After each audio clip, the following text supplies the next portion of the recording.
Оройн төргөө үзэгчдээ мэдээлэлтэй баар оройнд бэлтгэн өргөдөг Craft News эхэлж байна. Өнөөдрийн онцлог сэдв бол токсик эцэг эх. За өнгөрсөн 7 хоногт бид токсик хосын тухай мэдээллийн хөтөлбөр бэлтгэж хүргэсэн бол энэ 7 хоногт токсик эцэг эх нь ямар байдгийг, ямар зан хараншин гаргахыг, хүүхдэд яаж нөлөөлдөг гэх сэдвээр одоо мэдээллийн хөтөлбөр бэлтгэсэн байгаа. Тэгээд токсик эцэг эхийн жишээнүүдийг бид хэдэд танилцуулахаар ямиг хичээцэж байна. За хай. За хай юу вэ? За хортой ээж аавын 7 шинж гээд Оросын нэг сайт дээр нэг юм нийтлэл тавигдсныг манай монголчууд саяхан орчуулад Facebook дээр тавьжээ.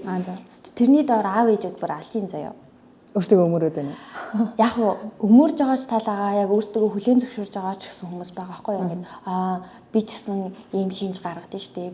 Би ингээ хортой ээж болж байгаа юм байна ч юм уу тий. Ер нь анхаарахад илүүтэхгүй юм байна ч гэдэм үү тий. Зарим нь миний гаргадаг авирууд байна ч гэдэм үү. Ингээд яг өөртөө бас эргцүүлж үзэж байгаа нэг хэсэг байгаа. Нөгөө хэсэгт нь болохоор яах гэж ийм буруу юм тавьдیں гэсэн юм бас байгаа. Хүүхдэд өгшүүллээ мэдрэх гэдэг юм үү тий. За тэгээ эндээс нэг ганц нэг комент уншил та. Хоргүй бэгээ та нарын гээгүүлж байгаа хаана байна? Ардчилсан нийгэм гэж дураараа юмнууд эр эмн мэддэхгүй арчаагүй амьтдал гарч ирж байна. Гудмаар нэг ахмад үеийг хүндлэхгүй ажилч хийж чадахгүй айл болж тоглосод хол очиж хууц. Токсик юм бэ гэдэг шиг. Тэгээд за ийм зүйлийг нийгэмд түгээх нь өөрөө хортой. Ямар ч ээж аав хүүхдээ бага алдаасаа гэсэндээ хэлдэг байхаа. Түүнээс хүүхдээ ашиглах, хорлох, тижээлгэх тийм зан чанар агуулсан дотор санаатай аав ээж байхгүй гэдэгт бат итгэлтэй байна.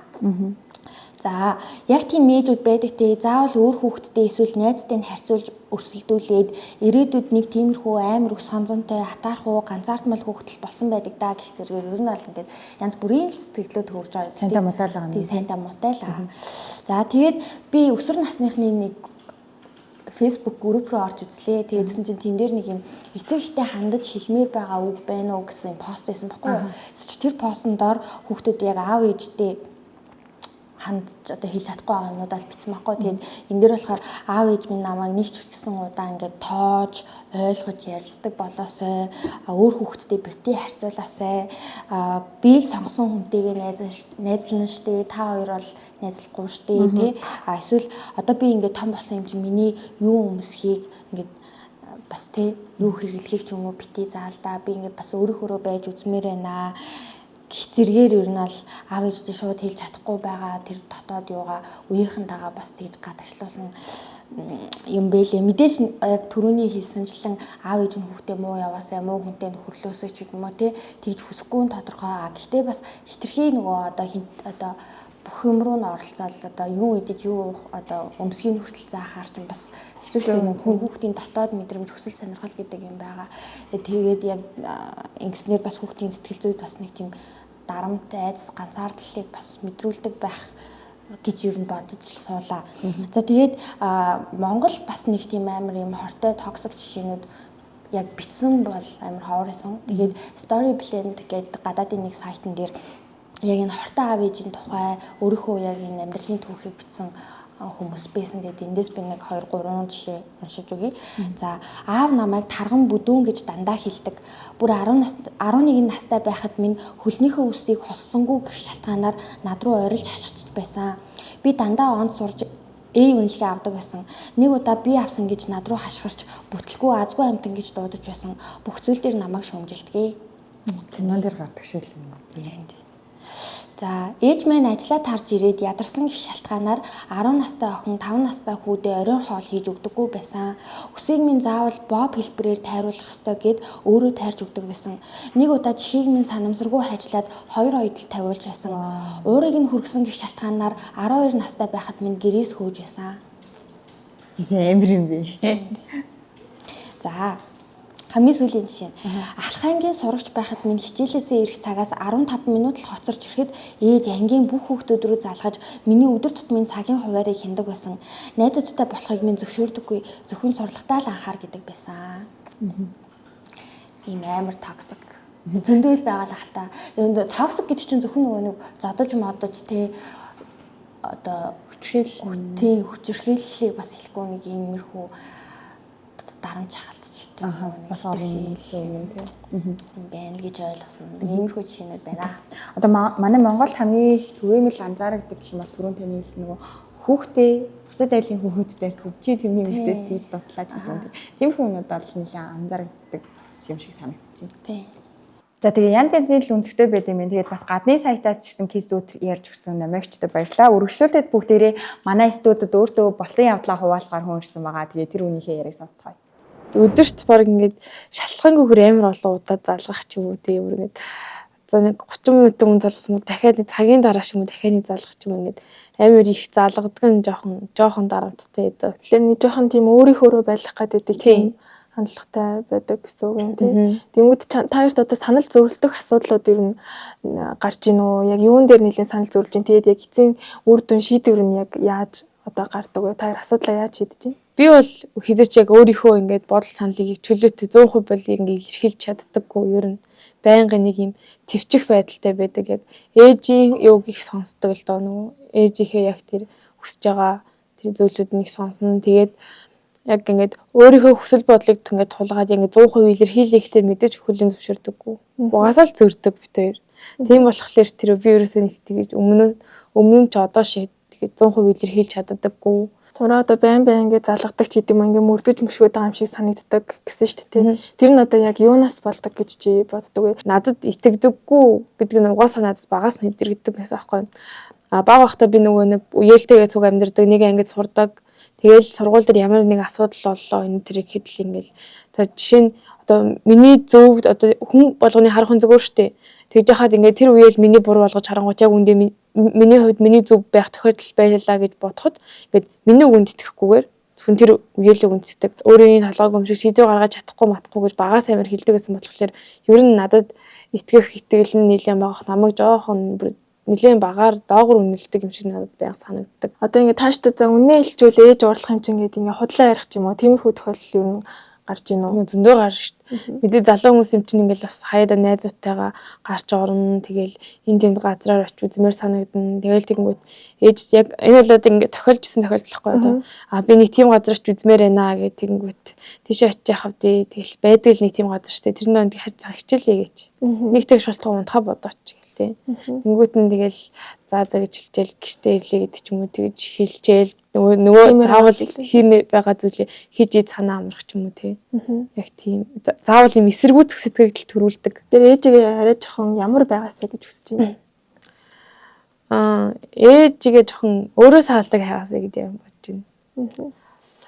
Нөгөө нэг хэдий ээж ч гэсэн тэр хүний нөгөө нэг бүх зүйл нь зөв гэсэн үг шүү дээ тий. Тийм болохоор жоохон бусдын өнцгөөс яг өөрийнхөө нөгөө бага байсан насны өнцгөөс нь хүүхдээ илүү хараасаа гэж бодож байна.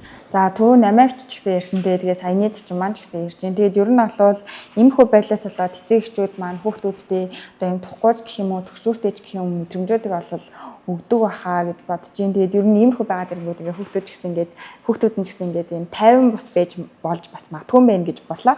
Тэгээд одоо токсик эцэг эхийн шин чанар нь яг юу байд юм бол ямар зан чанар гаргад юм бол гэдэг талаар бид хэдэд чэнх огч мэдээлэл өгнө. За сайн уу? Хай.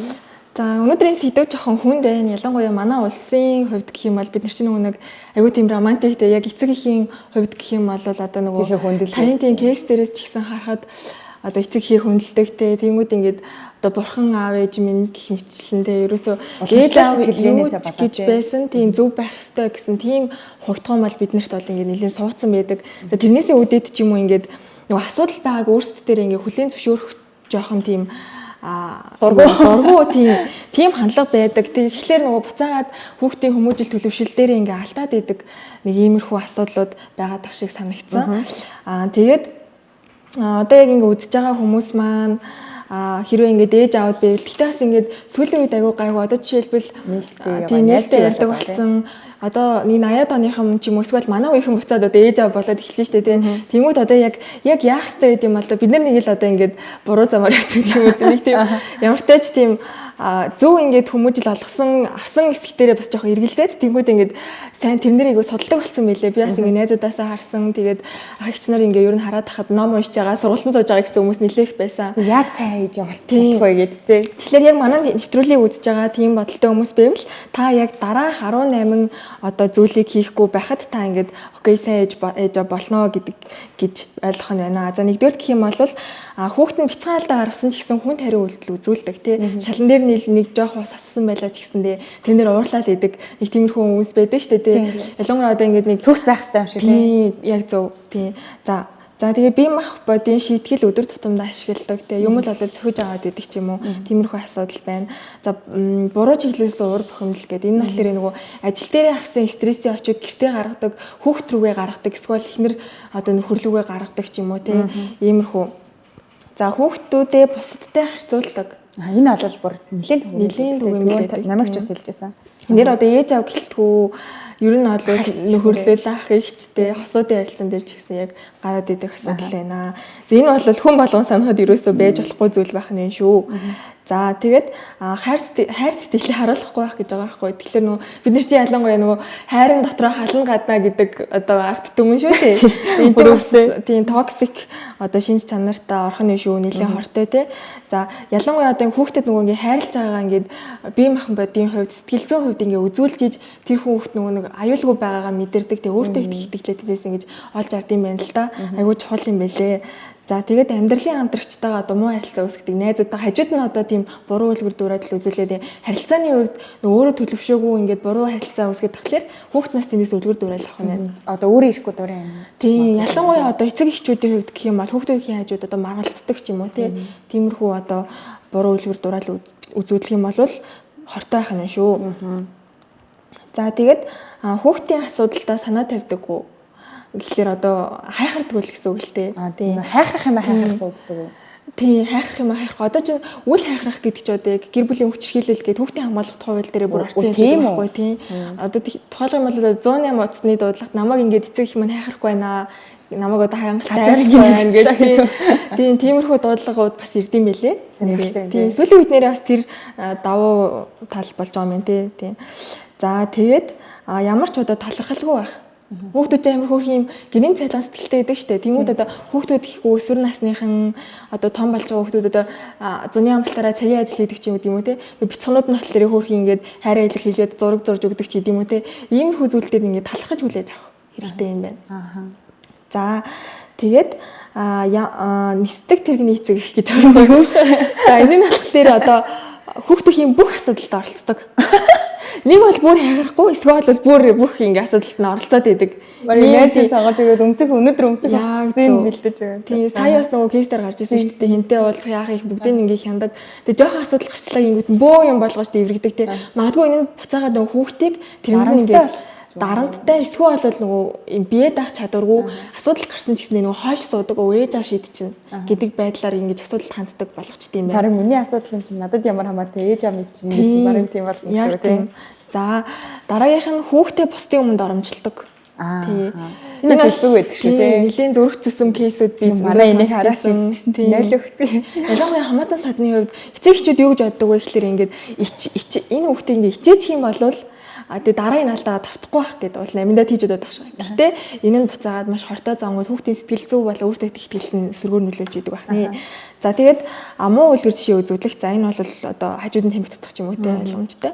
За тэгээд сөрөг орчин бүрдүүлэх буюу одоо юм болгоно нөгөө сөрөгийн мэдрэмжтэй байгаад идэг хүмүүс байдаг шүү дээ. Тэнгүүдээ тэнийг хүүхдтэйгээ ингээд илэрхийлдэг те. Тэгээд багшийн хүүхдэд нь одоо багшийн модлагч гэдэг юм уу. Иймэрхүү зүйл бол хүүхдийн хүмүүжил сөргөөр нөлөөлдөг байна. За тэгээд бусдаас хол байлгах. Саарлаад байна гэсэн үг тийм. Чи бол одоо өөр төвшний хүн ч гэдэг юм уу те одоо хэтрүүлж ярих юм бол гэхдээ тиймэрхүү эцэгчүүд бас байдаг үсгүй тийм. Тэнгүүд чи тэрнтэй найзалж болохгүй, энэтэй найзалж болохгүй, барыг тэрнтэй л найзлах хэрэгтэй ч гэдэг юм уу ингээд тусгаарлаад энэ нь болохоор хүүхдийг буцаагаад нөгөө өрсөлдөх тийм чадваргүй болгочтой юм байна. Хүүхдүүд ч нэг хүмүүстэй цуг байж ингээд тэндээсээ өөрсдөө суралцаад сайн уу юм суралцаад тэгээд за ингүүл хэрэгтэй маань ингүүл хэрэггүй маань гэдгийг өөрөө ингээд одоо олж авах нь шүү дээ. За тэгээд тэрнийгээ гэхдээ эцэг эхтэйг одоо хилцдэг ч гэдэм үү иймэрхүү байдлаар одоо өөрийгөө төлөвшүүлээ явах хэрэгтэй байтал ингээд тусгаарлаад тахлаар тэр хүүхэд нөгөө нэг одоо амьд үлдэх чадваргүй гэх юм уу ямар ч хөдөлгөөний болох яг зөв тийм төлөвшүүлэх юм нийгмийн харилцаанд тахлаагүй болчт юм байна. За хүүхдүүдтэй янз бүрийн нэр очиж өгдөг. Тэ одоо манай энэ харыг хартаа гэдэг. Манай энэ улааныг хартаа. Ялангуяа олон нийтийн дунд ч гэдэг юм уу тиймэрхүү байдлаар хүүхдээ нөгөө эвгүй байдалд оруулахаар ингэж шошглоод байвал хүүхдэд нь бас гэмтэл очиулдаг байна. Хүүхдээ тэтгэлгүй байдлаар дээж хэрэгтэй юм тий. За тэгээд хүүхдүүдтэйгээ цагийг өнгөрөөдөггүй. Одоо бас хайхрахгүй байх гэсэн үг тий. Хамтдаа тоглохгүй тий. Одоо чи ялангуяа одоо ингээл гэр бүлүүд донд бол хүүхдүүд нэг уцаарай л эцэгчүүд нэг уцаарай л ингээд ямар нэгэн байдлаар амьд харилцаа гэдэг зүйл байхгүй болчиход байна шүү дээ. Тэнгүүд хамтдаа ингээд орон зайн хувьд хамтдаа юм шиг байгаа боловч яг тэр цаг хугацааг хамтдаа өнгөрүүлж гинүү гэвэл үгүй. Иймэрхүү юм нэлээд ажилтдаг байгаа. Тэгэхээр энэ бас болохгүй байх нэ. За тэгээ хүүхдийн хүсэл зориг чадвахын эсрэг аливаа зүйлийг хүчээр тулгадаг. Мэргэжлийг сонгож өгдөг шүү дээ. Манайхан бас тий. Саяны нэг жишээ байгаад малемч болгоцсон. Тийм малемч болгоцсон. Бас нэлээд нийгмийг том хилцүүлэг одоо гаргасан тэгээ хүмүүсээс нэлээд болохгүй мэн гэдгийг ойлгож авсан болов уу үгүй болов. Тэгээ дахиад нэг давтаад хэлэхэд ингэж бол болохгүй байх нэ. Тэгээд би юм байгаа даа шүү дээ. Өөр ингэсэн бодол санаадаа сонирхолтой юм аа. Ядаж тэрнийгээ төлөвшүүлэх хүртэл өөрт нь тэр орон зайг нь олох хэрэгтэй. За хитрхи зөөлөн сэтгэлтэй байх. Бас одоо нөгөө ямар аливаа зүйл чинь тэнцэр хэрэгтэй байдаг шүү дээ. Тэнгүүд хитрхи бас ингэж сул тавиад ээж болохгүй тий. Хитрхи галзуу эрсдэлтэй зүйлийг нь ч ихсэн одоо багаас нь ингэж хийх зөвшөөрөөд байвал нөгөө ч ямар нэгэн байдлаар өөрийгөө бас нөгөө ингэж удирдах, чиглүүлэх одоо буруу сайн муу зүйлийн аль нь юм бэ гэдгийг одоо нөгөө нэг ингэж ялгаж таних чадваргүй болоод тэгээд буруу замаар жихнээс орох тиймэрхүү үед. Тэгэхээр нөгөө аливаа зүйлийн балансыг хангах гэдэг нэлээд чухал очиж байгаа тий. Тэнцвэрийг хангах. За тэгээд хүүхдүүдэд ач холбогдол өгөхгүй байх гэдэг нь одоо өмнө нь тайлбарласан шинүүдэд автагдчихэв. За энэ нь болохоор одоо арай эрүүл одоо хүмүүжлийн загвар болно. За яах вэ гэхлээрээ гэр бүл эцэгхийн чухал байр суурь эзлэх хідээж хүүхдийн насны онцлог тохируулан хувийн хариуцлага, сахилах баттай бие даасан байдлыг хөгжүүлэхийг дэмжиж санал бодлыг нь хуваалцаж шийдвэр гаргалтанд нь оролцоотой байдаг. Энэ нь болохоор одоо яг тэнцвэрийг хангаж ийн гэсэн үг байхгүй. Тэг ялангуяа ингэж насанд нь тохирсон гэж байгааз. Тэгээд яг ямар насны хүүхэд ямар хариуцлага хүлээх вэ гэдгийг нь одоо ойлгодог гэдэг юм уу? Ямар насны хүүхдэд яаж одоо ярилцах харилцах вэ гэдгээ ингэж мэддэг. Энэ онцлогтон тохируулж харилцдаг тийм эцэгхүүд байд юм. Тэгээд хитрхи ингэж сул дураар нь хаяхгүй за хитрхи ингээд чанга бариад байхгүй тий ямар нөхцөл ямар нэгэн байдлаар шийдвэр гаргалтанд нь оролцдог тэгтээ тулахгүй ч гэдэг юм уу иймэрхүү одоо хүмүүжлийн загвар бол эрүүл байдаг байх нэ за тэгэхээр маш олон ийм хортой зан чанараа мэдээд авсан учраас эцэг эхчүүд маань хүүхдүүдтэйгээ одоо яаж харилцах вэ гэдэг маань ингээд тодорхой болоод ирж байна.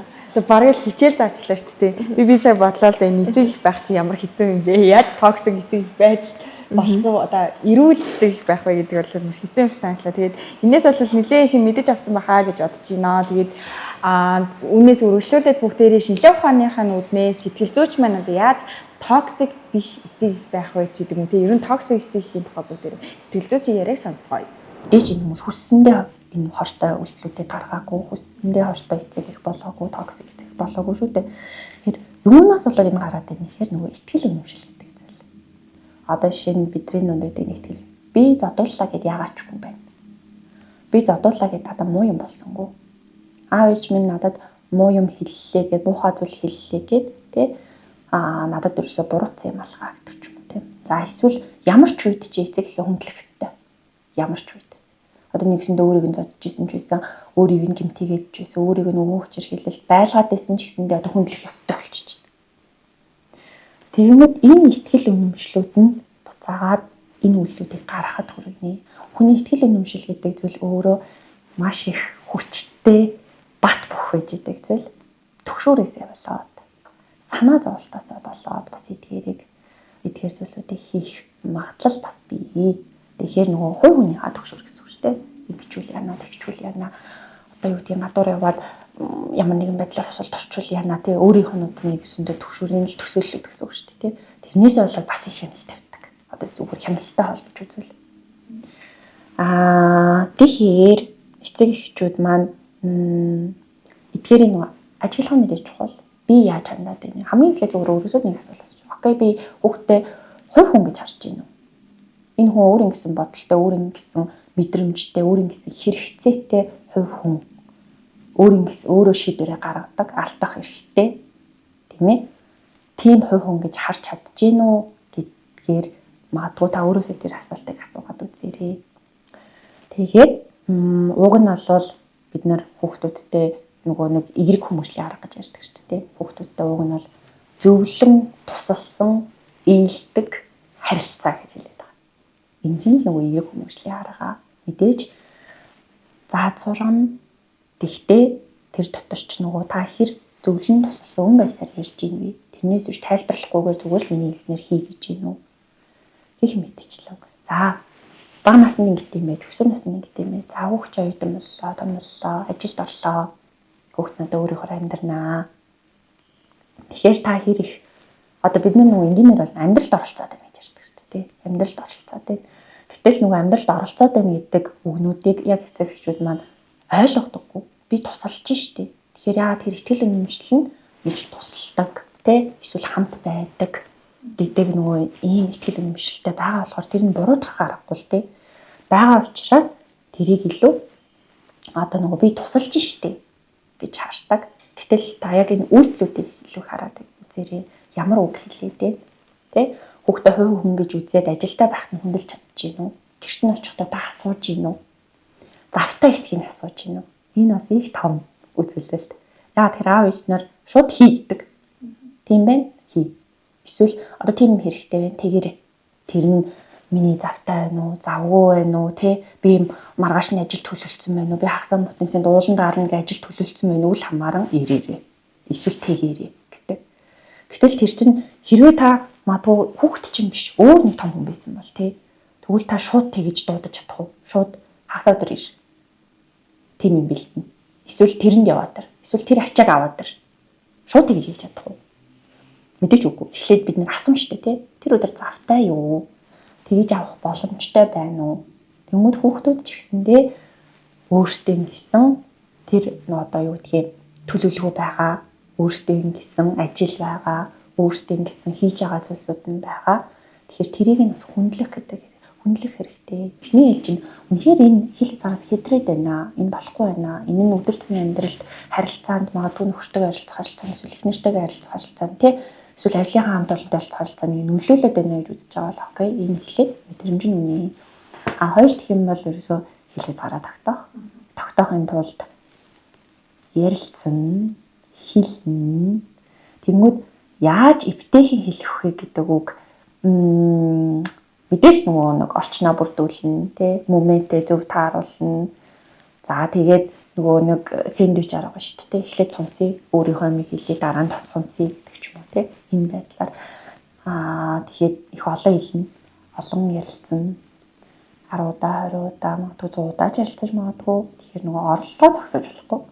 Ямарсан энэ нь бол маш тодорхой хэлэх хэрэгтэй. Тодорхой энэ зүйлүүд дээр надад энэ болохгүй байна.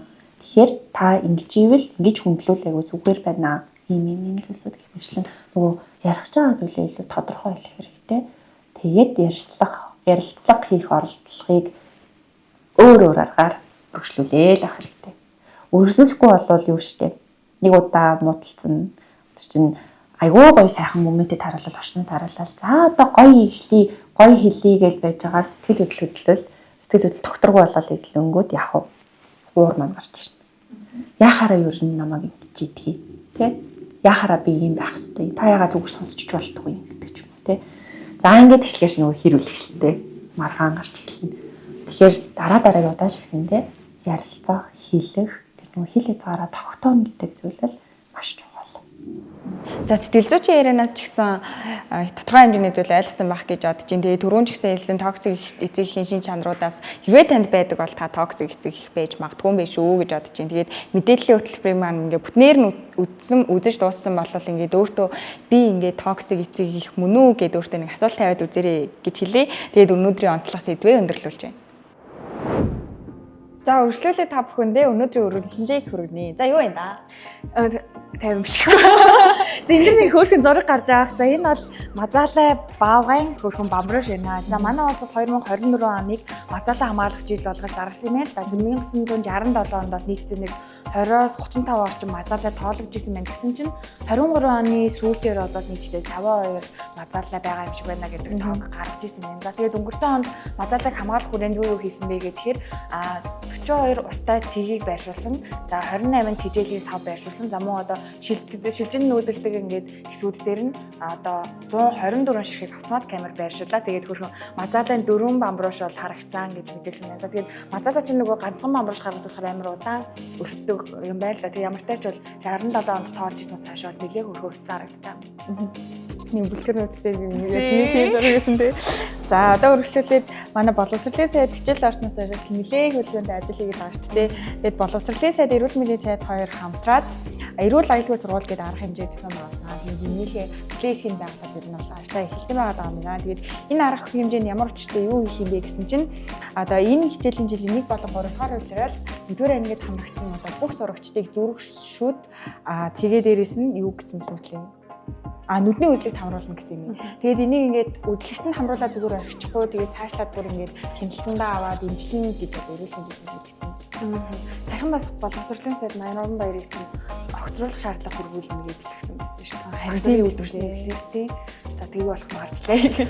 Улаанбаатар хотын бүжгийн спортын авраг шалгаруулах одоо 20 дахь тэмцээний гуйн тухай спортоор маргааш буюу 9 сарын 20-ны өдөр одоо явуулах байгаа юм байна. За энэ нь бол нийслэлийн хэмжээнд үйл ажиллагаа явуулдаг бүжгийн клубын тамирчид за ихтэй сургуулийн оюутнуудын оролцох боломжтой хүмүүс бүгдээрээ орж байгаа юм. Тэгээ хамгийн сонирхолтой нь дэлхийн бүжгийн спортын бүрээ зэрэглэлийн шүүгчнүүд иршүүж байгаа юм. Тэгэхээр энэ тэмцээн ямар нэгэн том хэмжээнд болж байгаа вэ гэдгийг харуулж байгаа юм болов уу?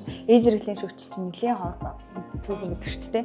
За өргөжлүүлээд Хятадын Хинтан гэдэг олон улсын дугуй урлагаан байсан юм байна. Тэгээд энэ тэмцээнд 9 сарын 16-нд нэг бүтэн өдрийн турш болж өнгөрсөн юм. Тэгээд энэ тэмцээнд нь Монголын баг 3 дугаар байр эзэлсэн мундаг байгаа. Тэнгүүтээ энэ манай Монголын баг зөвхөн ингээд Монгол хүмүүсээр бага бүтээдэг эстний тамирчтай бас нийлж байгаа нэг баг болж оролцсон юм. Тэгээд энэ тэмцээнд нь Хятадын 15 баг оролцсон юм. Тэгээд бусад орны 5 баг нийтдээ 2000 дугуйчин тэгээд 87 км цанхуулсан юм. За энэндээс ингээд сонирхолтой хэлэх юм бол эрэгтэйчүүдийн цонхмол төрөл хэсгийн аваргаар нь Оросын холбооны усаас баг тодорсон нэ. За энэ үрээд манай Craftness мэдээллийн хөтөлбөрийн маань өнөөдрийн дугаар өндөрлөж байна. Ингээд маргаашийн цаг агарыг мэдээ гэх юм бол маргааш Улаанбаатар хотод 10 градус. Өргөжлөлтөнд та бүхэндээ орон нутгийн цаг агарыг мэдээг бүснэгтээр хүргэнэ. Ингээд баяртай.